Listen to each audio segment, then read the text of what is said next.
Maaf ya teman-teman, ini tadi Nisha yang pakai akunnya Musik Layang, jadi tapi jaringannya error tadi, akhirnya ngulang lagi. Oke, Gimana deh? terus eh, kalau gue boleh tanya nih, track favorit lu yang mana? Gitu. Track favorit gue, track pertama dari Jendela. Track pertama. Kenapa tuh? Eh Kenapa ya? Kalau kalau nggak tahu sih, menurut buat gue notasinya kena aja di gue. Notasi vokal, perpindahan chord, terus aransemen, instrumentasi dan segala macem. eh, Menurut gue itu bunyinya sentimental. Oh, iya. Jadi itu paling nyantol di gue sebetulnya dari Jendela. Itu single kan ya? Dari Jendela tuh. Betul, itu single keluar duluan tanggal 9 April. Yes. Itu yang paling Heeh. nyantol di gue, jujur. Itu nyantol karena dia keluar duluan atau emang ya paling nyantol aja dari keempatnya gitu, dari kelimanya. Kayak di hari kelimanya paling nyantol buat gue dari Jendela, dan ditambah lagi itu udah pernah jadi single dan gue pas denger tuh langsung suka gitu loh. Hmm. Dan menurut gue itu track-track yang kuat untuk buat gue kayak merepresentasikan keseluruhan isi dari dramaturgi buat gue ya. Hmm. Dramaturgi tuh warnanya menurut gue ya udah dari Jendela. Dari jendela. Oh, oke. Hmm. Nah, kalau misalnya nyambung dari tadi kan kita sebelum ini bahas soal lirik ya, Sis ya. Hmm. Eh, kalau lirik dari jendela atau lirik dari keseluruhan lagu, Hmm. selain dia kata lu kan ditulis sebagai puisi ini sebenarnya gitu karakternya. Hmm. Nah, ada hal lain nggak sih dari lirik itu? Menurut gue semua lirik yang ada di dramaturgi itu ibaratnya apa ya? Deskriptif gitu loh. Gue ngelihatnya ya, walaupun lu sesekali nyebut kita sebagai ibaratnya kata ganti, tapi uh, menurut gue apa ya, ibaratnya menurut gue orang yang bercerita di dramaturgi adalah orang ketiga buat gue ya. Karena nggak tahu, gue ngelihatnya ini adalah sudut pandang seseorang yang lagi menceritakan sesuatu, bukan menceritakan apa yang ada dalam diri dia. Hmm. Gue nangkepnya gitu. Uh, Kalau lu waktu lagi nulis lagu, semuanya, misal semua yang lu tulis ada di sini, semua yang lu tulis di dalam dramaturgi, lu sadar nggak memposisikan diri lu sebagai apa? Misalkan sebagai seorang pencerita yang ingin menceritakan keadaan di luar lo, atau justru lu pengen menceritakan sesuatu yang terjadi sama lu? Keduanya keduanya berlaku sih, Dis. Hmm. Gue sebagai Hmm. pencerita, tapi gue juga menceritakan apa yang jadi keresahan gue gitu. Sama kayak Hmm. mungkin Nesya waktu bikin lirik Biru Melepuh, dia juga masukin eh, hal-hal tentang dia, keabsurdan, karena dia Hmm. hidupnya absurd sih, Nesya tuh. Jadi dia masukin yang dia tangkep, yang dia ngena juga ke Ah. buku itu gitu, ke Norwegian Ah. Wood, yang bagian itu. Gitu, Dis. Tapi menurut gue agak sedikit ya penggunaan kata aku, kamu, atau kita. Bener nggak sih? eh iya ya. Kalau Iya nggak sih? iya ya, kayaknya iya sih. Kebanyakan Makanya gue cerita, ya. uh, makanya gue nangkapnya ini apa ya? Seseorang yang ada di dalam lagu itu tuh menceritakan keadaan di luar dia.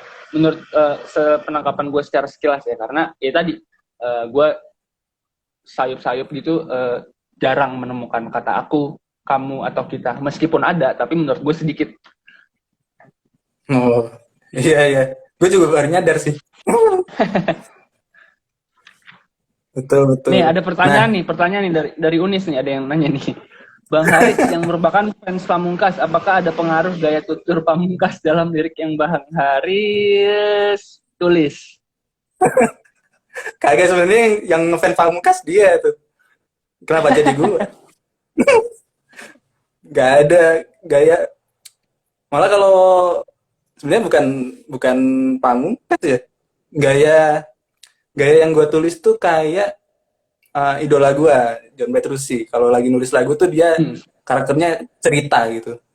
Eh, Ah, Misalnya di lagunya Dream Theater yang eh, Nightmare to Remember, di album-album Black Clouds and Silver Linings itu kan dia semuanya bercerita gitu. Ada hmm. tokoh, ada waktunya, kayak kayak cerpen aja gitu. Jadi gue Ah, oke. terinspirasi dari situ, bukan Pamungkas sih. Kalau Pamungkas unis tuh. Nah, ini melanjutkan pertanyaan. Gue nyiapin satu pertanyaan. Siapa sih musisi panutan atau referensi kalian dalam menyusun dramaturgi? Hmm. Eh, Musisi panutan. Kalau harusnya ada Nesha nih, karena dia sekali lagi ngasih sudut pandang. Tapi ya udah, karena Nesha-nya lagi nggak bisa gabung. Kalau dari sisi gue sih ada tiga utama yang pengaruh berpengaruh dalam baik dalam dramaturgi ini ataupun dalam mungkin lirik yang akan datang atau yang sebelumnya. Hmm. Yang pertama yang pasti Dream Theater. Hmm. Walaupun secara musik beda banget, jauh. Hmm. Mereka jago-jago lah. Tapi secara penulisan lagu, John Petrucci berpengaruh gitu. Karena dia caranya adalah menceritakan. Jadi karena karena gue suka baca, terus sifatnya tuh kan dari awal sampai akhir, bukan yang ada diulang-ulang atau gimana. Jadi uh, gayanya gue suka aja John Petrucci kalau nulis lagu tuh sama kayak gue baca novel gitu. Itu yang pertama, The Dream Theater. Dari sisi musiknya, Dream Theater tuh susah tapi enak didengar. Nah, kalau di dramaturgi itu ada beberapa yang pakai perpindahan chord, tapi sebisa mungkin gue bikinnya tetap enak didengar gitu secara musik. Lalu ada kalau kalau yang lain ada Queen. Queen tuh pengaruh di uh, perpindahan chord tuh, gue seneng banget tuh Queen. Terus yang satu lagi Muse. Nah, kalau lu perhatiin lagi di beberapa lagu dramaturgi itu ada yang pindahnya setengah-setengah. Dari mana, misalnya di Hitam tuh ada segala peristiwa, yang Hitam tuh antara segala peristiwa itu naiknya setengah. Nah, itu hal yang udah gue terapin di beberapa lagu sebelumnya dan mungkin yang akan datang sama Layang tentang Muse. Muse pakai nada yang setengah-setengah gitu naiknya. Banyak di minis lah ya. Iya, walaupun gue nggak tahu di Minis tuh apa sih, gue buta chord sih sebenarnya. Ya gue tadi apa ya, sependengaran gue miring nih chordnya nih di minis nih, yang naik setengah turun setengah, dan kadang itu lo jadiin sebagai transisi kan untuk misalkan masuk ke bagian yang baru.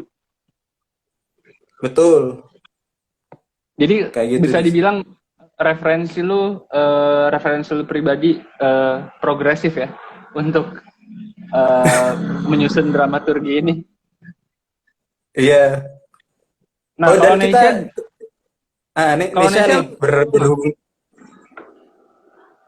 Gue nggak tahu spesifiknya Nesha itu suka band apa, tapi kami itu sama-sama suka Tiga Pagi. Mungkin ini ah, pengaruh juga akhirnya sama gaya musiknya eh yang pakai string, walaupun itu nggak disengaja-sengajain beneran gitu, itu hmm, ketidaksengajaan aja. Tapi habis denger kalau kita kayaknya emang udah menyatu itu dalam diri Indonesia dan gua, terus terimplementasikan secara tidak sengaja ke lagu ini gitu, ke album pendek ini gitu. hmm.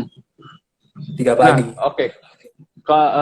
Kalau nggak salah di album ini juga lo nggak bekerja sendirian, ada produser, betul nggak? Betul, betul banget. Yayan Pats, Adnan Nah, dari Rubah Selatan. sejauh apa peran produser dalam penggarapan dramaturgi ini? Eh, Banyak banget, terutama sisi pengarahan musiknya. Waktu Hamin kan Layang tuh rekaman urutan ya. Eh, pertama dari string dulu, terus eh, gitar baru vokal. Nah, di waktu review strings itu si Yayan Pats banyak ngarahin, oh enaknya di bagian ini diisi kayak gini nih. Diisi misalnya di hitam tuh ada cet cet cet cet tuh awalnya nggak ada tuh. Itu dia yang Hmm. ngarahin. Terus di hitam juga di lagu hitam itu ada pergantian eh, chord dari mayor ke minor, dari itu apa sih, F crash mayor ke F crash minor. Awalnya cuma F Hmm. crash mayor doang, tapi setelah dia Hmm. dengerin, kok ini lebih ke minor ya, gimana kalau pakai minor aja gitu. Nah terus waktu di recording, dia banyak ngarah-ngarahin Nesya sih sebagai vokalis. Hmm. Ini penghayatannya di seperti ini, seperti Hmm. baca puisi, misalnya di Biru Melepuh itu seperti baca puisi aja gitu. Dia banyak banyak peran di sisi musik, lebih baik di musik sih. Berarti dia banyak ini ya, banyak ngedirect lah ya ibaratnya. Banyak ke direct, sangat banyak ke direct, dan dia kan juga mixer sama masterer ya. Apa sih Oh, istilahnya? oke. Ya, orang yang Ya, mastering engineer. engineer. Iya, iya. Oh Itu dis. gitu, oke. Berarti setelah tag guide itu yang direkam strings dulu ya? Strings duluan. Betul. Wah, menarik. Soalnya gue juga pernah, gue sama Racun pernah ngerekam album pendek juga dan ada bagian stringsnya, tapi justru strings itu di akhir setelah semuanya kerekam. Jadi Lagu itu ya, apa proses kan biasa kita, ya? ya, nah jadi proses Oke. kita agak berbeda. Menarik juga. Kalau kalau kalau gitu misalkan take stringsnya duluan kan tadi kalau bilang ada ibaratnya perubahan-perubahan yang disesuaikan gitu ya atas permintaan produser. Apakah itu juga berpengaruh sama lo take gitar juga ada yang berubah dari demo awal? Perubahannya ada, cuman nggak signifikan mengubah 100% lagu gitu. Ya kayak gitu. Tadi si Adnan atau si Yayan Pats itu ngasih arahan, ini chordnya enaknya berubah dari mayor ke minor. Itu berubah ke strings, dan akhirnya ngikutin gitar juga ngikutin juga gitu. Hmm. Itu kata Nesya karena udah bikin schedule sama kuartetnya duluan, jadi take strings duluan katanya. Iya, betul, betul. Terus ini rekamannya di mana sih? Rich? Secara mandiri gitu? Rekamannya ini di dua tempat, Dis. Jadi Hmm. untuk gitar sama vokal itu di sisi selatan studio, di tempatnya tempatnya Adnan, punyanya Hmm. Adnan.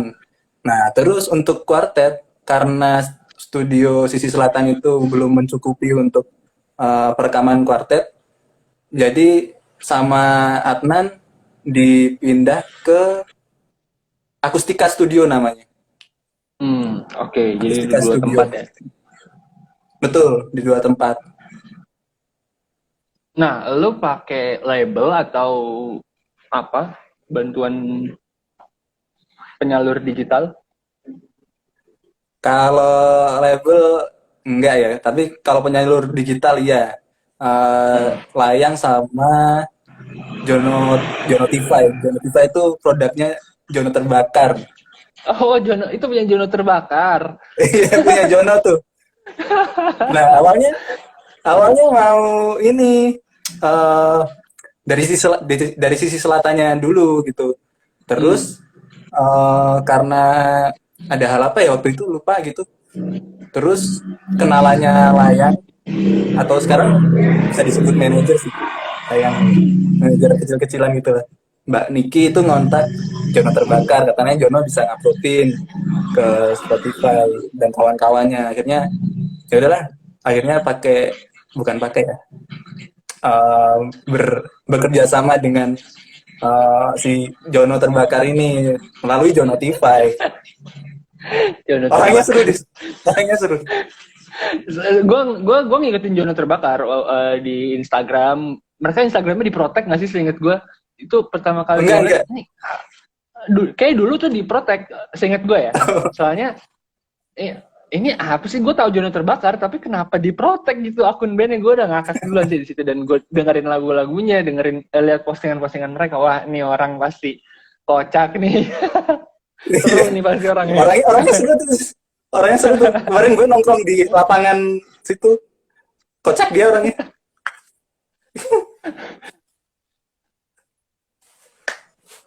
Terus coba lo ada pertanyaan apa lagi? Kalau gue pengen ini sih. Selain tadi kan kita ngomongin lirik ya. Kalau sekarang kalau dari segi musik, musiknya menurut lo gimana? Kalau apa ya? Kalau misalkan justru gue tuh cenderung gue lebih tertarik sama bagaimana mengatur komposisi stringsnya. Karena kalau gitar, gue kebayang gitu kan, karena gue juga main gitar, jadi gue tahu ini, oh ini konteks ini, oh ini pindahnya setengah, oh ini tiba-tiba mayor, gue paham gitu. Tapi justru yang gue bertanya tadi tuh, ini siapa ya yang apa mengarahkan untuk strings gitu. Dan ternyata tadi udah ada jawabannya. Dan kalau misalkan lo Oh, bisa tapi cerita kalau dikit. kalau yang bikin itu bukan si Yayan Pats, tapi si Abita Wisnu namanya. Oh, oke. Berarti dia ibaratnya yang nyusun partiturnya gitu ya? Betul. Nah, iya ya. Nah, gue tuh menurut gue seseorang yang ibaratnya bisa mengatur atau mengarahkan isian-isian strings itu, menurut gue bukan orang sembarangan, tapi emang bener-bener yang ngerti. Dan itu gue denger di mana, di dramaturgi lo, ini stringsnya bener nih dalam menurut gue ya, ini bener nih isinya nih, nggak cuman ngeblok chord aja, tapi dia juga ada ibaratnya kalau misalkan do re mi fa sol la si do gitu ya, ini stringsnya ngambil do, lu nya gitarnya ngambil do, mereka ngambil mi, mereka ngambil sol, dan itu kedengeran di gue. Makanya gue lebih sebetulnya sangat tertarik ketika ada stringsnya. Dan menurut gue ya ini memang strings diisi untuk bukan hanya sebagai latar, tapi mereka juga main di belakang. Nah, kalau ngomongin string, dia emang si Abita Wisnu tuh emang jago sih, karena dia pertama pemain cello ya. Sebenarnya dia pemain cello, tapi dia bandnya punk, aneh tuh, agak grunge, agak aneh. Tapi dia punya latar belakang sekolah musik di SMM Jogja. Jadi Oh, SNM kayaknya dia Jogja, iya. selain itu dia juga beberapa kali ikut pegelaran orkestra gitu. Jadi dia emang punya basic strings yang bagus, ditambah teman-temannya ini satu komunitas namanya Kuartala, dan sekolah, komunitas dan sekolah. Eh, Mereka punya emang orang-orang musik sih, lulusan musik juga gitu. Makanya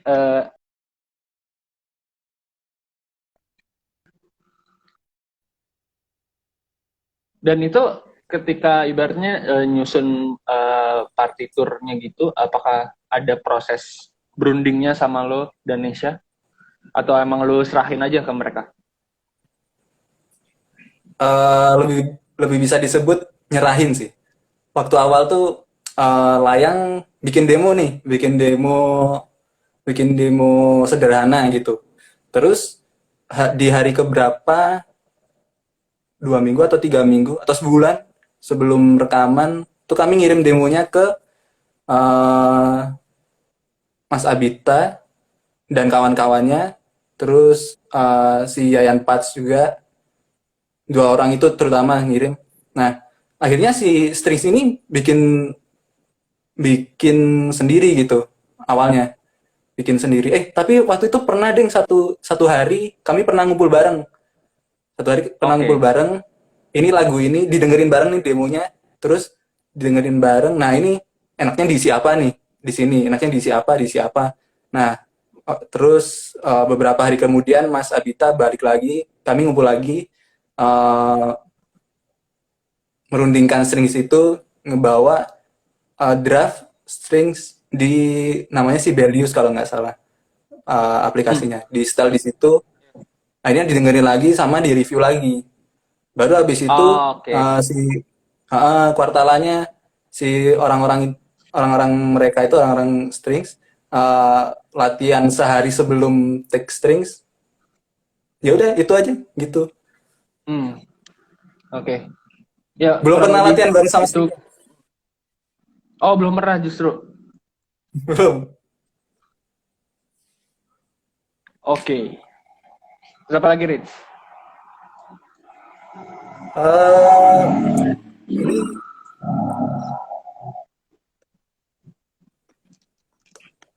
iya. eh Sebenarnya Layang sih pengen lebih banyak denger dari pendengar gitu.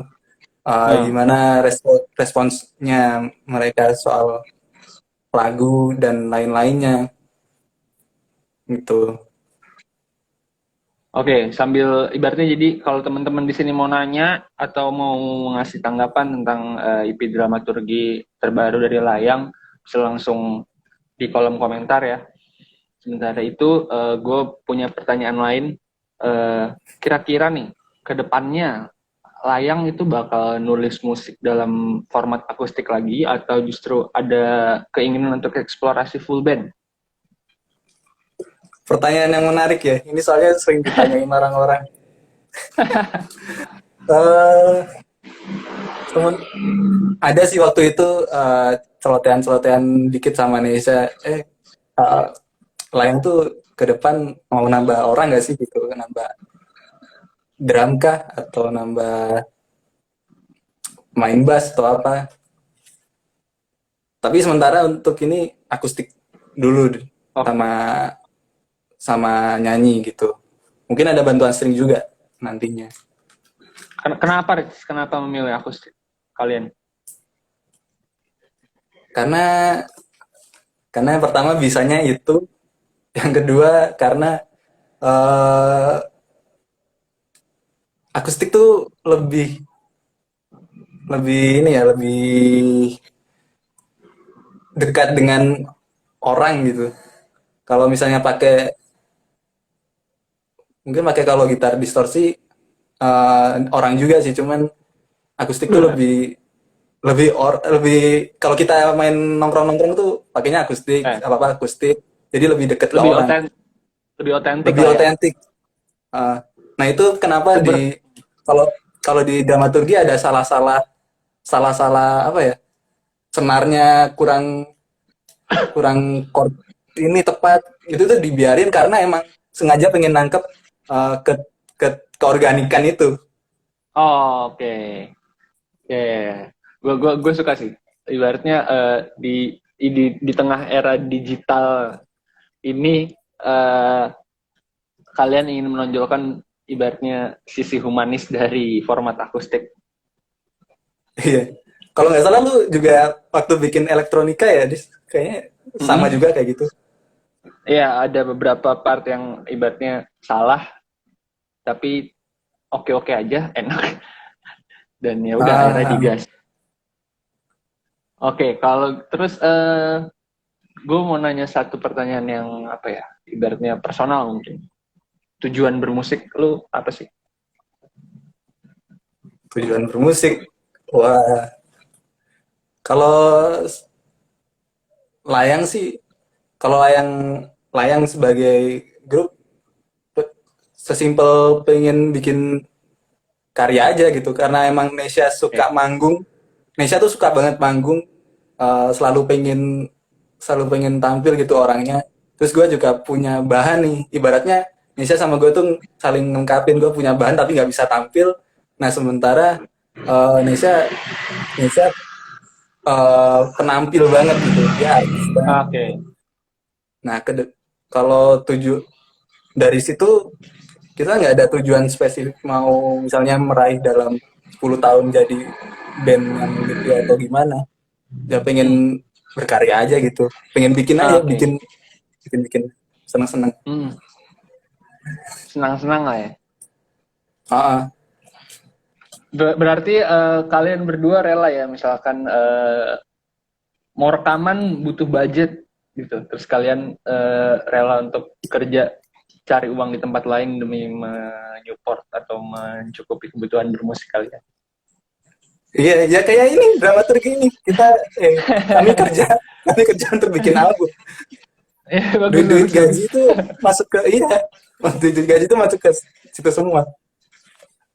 Tapi ada nggak harapan sedikit itu, ibaratnya dari album ini gue bisa mendapat masukan lah sedikit, atau justru ya udah serahin aja lah, gimana jadinya nanti terserah. Hmm, sepanjang sampai sekarang ya. eh, Kalau gue sendiri sih nggak ada pikiran cari duit atau cari materi misalnya dari Spotify dapat berapa. Gue nggak nyala yang Hmm. moga-moga beranjak gede. Pasti ada kebutuhan-kebutuhan lain dan emang ada sisi butuh duitnya gitu. Hmm. Nah, Layang tuh udah pernah merilis video klip atau video lirik belum sih? Belum sama sekali.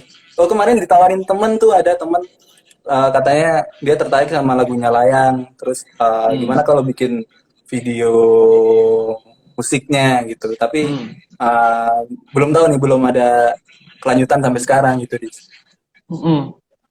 Nah, gue kan menganggap, bukan menganggap, gue melihat band atau grup musik sekarang itu setiap hari semakin rame ya. Banyak, mungkin setiap hari ada yang rilis gitu, ibaratnya. Ah, Dan video klip atau video lirik jadi satu, ibaratnya perpanjangan tangan untuk, perpanjangan tangan sebagai strategi promosi gitu. Nah, menurut lo atau menurut Nesha juga, misalkan bisa balas di kolom komentar, eh, seberapa penting sih promosi buat kalian? Apa justru kalian nggak peduli dengan promosi? Gue pengennya bikin musik aja, misalkan kayak gitu. promosi penting ya, dimungkiri atau tidak itu sangat Eh, penting promosi. Tapi caranya tuh mungkin kami karena apa ya, orientasinya awal-awal bikin aja gitu. Jadi untuk kelanjutannya masih belum terlalu dipikirkan secara matang untuk promosi-promosinya. Paling ya nyebar press release gitu standar-standarnya. eh, Dan untuk video musik, ya kami kepikiran juga sih video musik sederhana atau video lirik aja. Tapi untuk sementara ini eh, belum, atau mungkin beberapa bulan lagi kami akan ada hmm, gitu. oke, oke. Terus gimana? Oke. Ada pertanyaan apa lagi nih? Eh, kalau kalau dari gue sih cukup jadi sih ya. Eh, Nah, tapi nggak tahu nih, mungkin teman-teman di sini bisa tanya dari kolom komentar ini. Nisha, hmm, ini Nisha, silakan mungkin kalau ada yang mau uh, ditanyakan, berkomentar. Oh, gue penasaran sih, Rich. Menurut lo industri musik Indonesia sekarang ini tuh kayak gimana sih menurut lo? Lo ngeliatnya tuh apa yang unik dari industri musik Indonesia hari ini? buset, pertanyaannya ini ya berat banget. Industri musik sekarang, kalau sepengamatan sepengamatan gue sih uh, semakin berwarna sih, Dis. Hmm. Artinya banyak jenis musik baru, banyak ada yang nyampurin unsur etnik sama sama sama musik digital dan sebagainya gitu. Kalau ngomong tentang industrinya sendiri, gue sejujurnya nggak terlalu paham sih masalah industri musik Hmm. itu gimana. Eh, yang jelas kalau gue ngelihat produk-produknya, lagu-lagunya Hmm. semakin berwarna, Hmm. tapi emang nggak bisa dimungkiri juga semakin banyak yang elektronik ya, apa digital, apa sih Hmm. istilahnya, yang Iya, main-main. ya, ya itulah, gue juga kurang paham namanya, tapi mungkin bisa diibaratkan sebagai apa, bebunyian yang artifisial. Iya. Dan artifisial bukan berarti jelek gitu. Bagus Hmm, juga. hmm. Setuju, Bagus setuju gue. juga. Dan kecenderungan itu mungkin akan makin banyak. Yes, setuju. Karena ya makin praktis juga kan orang bikin musik sekarang. Iya, tapi juga ada orang-orang yang ya mungkin kayak Layang gini pengennya yang lebih apa ya lebih sederhana aja gitu bikin musik Hmm, dari sesuatu yang kita pegang sehari-hari aja kita kan pegang hmm, sehari-hari. Eh, ya kalau lu mungkin sehari-hari distorsi dan gitar listrik hmm, gitu. hmm, Maksudnya yang lebih tradisional, tanda kutip hmm. tradisional. Nah, ya, oke. Terus tadi gue mau nanya apa? Gue ada satu pertanyaan tadi, astaga, lupa. Udah tua nih gue. Oh, kedepannya nih atau nggak usah kedepannya deh. Lu lu lagi pengen eksplorasi di bagian apa sih untuk bermusik? eh Eksplorasi secara oh, gue tuh sama Nesha sebenarnya udah kepikiran untuk bikin EP kedua atau album kedua Uh, FYI aja gitu. Nah, yes. eh secara tema kami pengen bikin yang ceritanya nyambung. Hmm. Jadi kayak bener-bener kayak novel yang dari awal sampai akhir tuh punya satu kesatuan cerita gitu, satu cerita. Hmm. Itu ada sudut pandang dari orang A, sudut pandang dari orang B. Oke. Eh, untuk kedepannya mungkin akan ngembangin itu sih, Hmm. gitu. Secara musik, karena latar belakang Nisha itu kan sama-sama musikalisasi puisi juga waktu di SMA. Terus gue Hmm. juga waktu kuliah sama SMA juga musikalisasi puisi juga sama kayak lu kan. Jadi Ya. saling berpengaruh dan berpengaruh musiknya mungkin akan tetap di jalan seperti musikalisasi puisi bukan tapi bukan perse musikalisasi puisinya mungkin akan ada unsur-unsur itunya masuk gitu. Ah, oke. Ya, Kira-kira kapan tuh album atau EP kedua? ngumpulin duit dulu nih kerja kerja kerja. Nabung ya, nabung nabung uang sama nabung materi. Materi lagu. Betul, betul. Oke. Ini dari gue Ini sih itu. kayaknya, ini udah jam 8 juga dan ini ada yang tanya, nggak ada yang tanya juga. Eh, jadi mungkin ini akhir dari sesi kok bisa ya dramaturgi ya. Eh, lo ada ini nggak ucapan-ucapan terakhir nggak Kis? Biasanya tuh. Ucapan terakhir gue selamat sekali lagi untuk Harits dan Isya sebagai Layang udah berhasil merilis album pendeknya bertajuk Dramaturgi di tengah kesibukan pekerjaan, di tengah keminiman budget. Kalian tetap mau semangat berkarya, itu hal yang sangat gue apresiasi karena gue pun juga melakukan itu sebagai pelaku, ibaratnya orang yang juga berkecimpung di industri musik. Kita sama-sama tahu Iya. susahnya bikin musik atau berkarya di tengah tanggung jawab di luar musik. Jadi gue salut banget. Terima kasih udah mau berkarya. Semangat terus untuk berkarya ke depannya. Ada pertanyaan terakhir nih. Racun kapan rilis TV lagi nih? Racun sekarang lagi menggarap album karena sebelumnya kami ngerilisnya EP. Kali ini akan coba rilis full album dan Woi. kemungkinan sekarang lagi proses ngerekam demo-demo, jadi bisa enak didengerin, bisa enak di preview, bisa enak dievaluasi, dan semoga di tahun depan bisa rilis. Yoi, mantap. Inilah kapan-kapan gitu ya, sama Layang gitu. Ayo, boleh. Kapan nih ke Jakarta nih? Nunggu nunggu kaya dulu nih. Kerja dulu. Iya, kerja memang harus kerja nih. Huh. Betul. Oke, Dis. Oke. Dis. Makasih udah Thank you. menyempatkan ke acara ini, acara bincang-bincang santai. Thank you banget udah mengundang saya dan percaya sama saya. Yoi, selalu percaya. Terima kasih juga buat teman-teman yang udah bergabung. Ya, terima Ini kasih. maaf ya Nesha, Nesha nggak bisa gabung karena jaringannya lagi susah katanya di sana. Tuh, tapi dia ada di sini dong. Oke, makasih Judis Oke. dan teman-teman Nesha. Undur diri. Salam musik. Salam musik. Yoi.